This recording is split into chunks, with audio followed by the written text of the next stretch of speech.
बचपन की यादें ना कभी भी पुरानी नहीं होती। और बचपन की यादों में होती है ढेर सारी कहानियां और किस्से। एंड आई एम श्योर कि इन सारी कहानियों में एक कहानी हम सबने सुनी है, प्यासे कौवे की कहानी, है ना।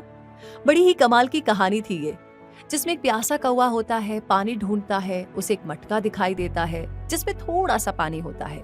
फिर वो अपना दिमाग लगाता है, छोटे छोटे कंकड़ ढूंढता है, उसमें डालता जाता है, धीरे धीरे पानी ऊपर आता है और कौवा वो पानी पीता है, अपनी प्यास बुझाता है और उड़ जाता है। बड़ी ही सही कहानी है ना। इस कहानी को जितनी बार भी सुनते हैं और सुनाते हैं, हमें ना उस कौवे के लिए बड़ी खुशी होती है और उसकी इंटेलिजेंस को आपने भी अप्रिशिएट किया होगा। लेकिन आज ये कहानी सुनाने का इरादा केवल बचपन की यादों को ताजा करना ही नहीं था, बल्कि आपको ये भी बताना था कि ये कौवा सिर्फ कहानियों में ही इंटेलिजेंट नहीं होता, बल्कि हकीकत में भी ये एक समझदार पक्षी होता है। और ना केवल इस कहानी का कौवा, बल्कि हर एक कौवा स्मार्ट बर्ड है जिसे प्रॉब्लम्स और पजल्स को सॉल्व करना अच्छे से आता है, बिल्कुल इंसानों के बच्चों की तरह। तो अब ये जानने के बाद इस कहानी की इम्पोर्टेंस और भी ज्यादा बढ़ जाती है, क्योंकि ये हमें रियल लाइफ का सच दिखाती है।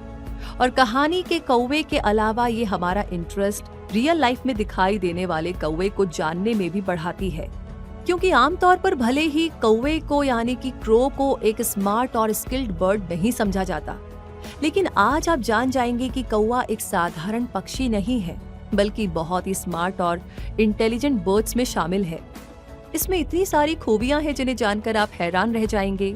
इसलिए आज कौवे के बारे में हम वो सब कुछ जानने के लिए, जो बहुत ही असाधारण है, रोमांच से भरपूर है। आप हमारे साथ इस डॉक्यूमेंट्री में बने रहिए और जान लीजिए कि रोज आपके घर की छत पर, आपकी विंडो पर आने वाला ये कौवा और इसके साथ ही कितने खास है। तो चलिए शुरू करते हैं और जानते हैं कौवे को और भी करीब से, जिसकी पहचान केवल उसके रंग और काव काव की आवाज तक ही सीमित नहीं है, बल्कि उसकी स्मार्टनेस देखकर आज पूरी दुनिया हैरान है।